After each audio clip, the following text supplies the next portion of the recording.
What motivated me to study economics? I think I was curious in traveling and getting to know other cultures, and I thought that economics was a field where actually one can do this quite a lot. It's a very international discipline, global perspective everywhere. So I lived while studying or later working in 5 different countries in 3 continents.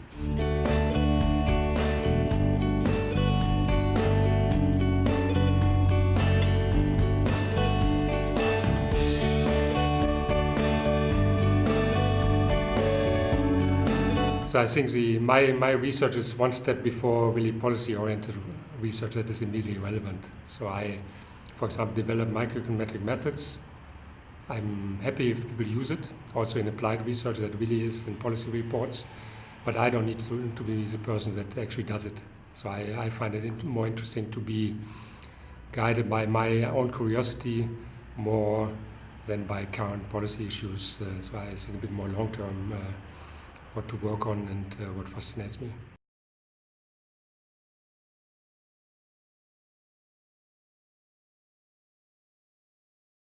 So what did we find out? First, unemployment matters a lot to individuals' well-being. For example, let's say unemployed people have a 10% lower probability of being happy than non-unemployed people, employed people.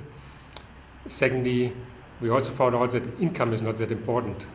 It fits to this idea that also emerged somewhere at that time or a bit later, that economics maybe has too narrow focus. If we only focus on income as an incentive, what makes people tick, what makes workers go to work, it's actually much more. So there are other things that people look for that contributes to their well-being. It's not just about money. I think one part of the impact was to put this life satisfaction and well-being research on the agenda, to say, well, it's not just money that matters. There should be broader notion. One should not, for example, macroeconomic wise, only focus on GDP, uniquely to maximize GDP, but if one wants to have a high well-being in the country, other things matter as well. And that, of course, slowly became widespread also in policy circles. So we have now the OECD has a better life index that takes account of these broader measures of well-being that came from this kind of life satisfaction happiness research. The UN edits now and then a World Happiness Report. So yeah, by now it is very much, this literature has produced policy effects that people think that one should judge progress not only by looking at income changes or GDP growth, but as well at other indicators.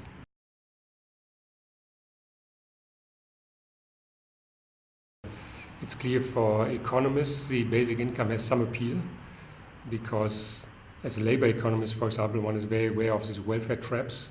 So there are situations when people with low incomes that receive benefits essentially have no incentive at all to work. So basic income would solve that. I think our paper in some ways, or our evidence increases this notion that even a basic income would not stop most people from working, because actually they like to work, they get a benefit from work, they get the social recognition from work. So even with a basic income, one can work and supplement the income, have even higher income. So in this sense, there is certainly some link from this type of unemployment, our unemployment research to the basic income.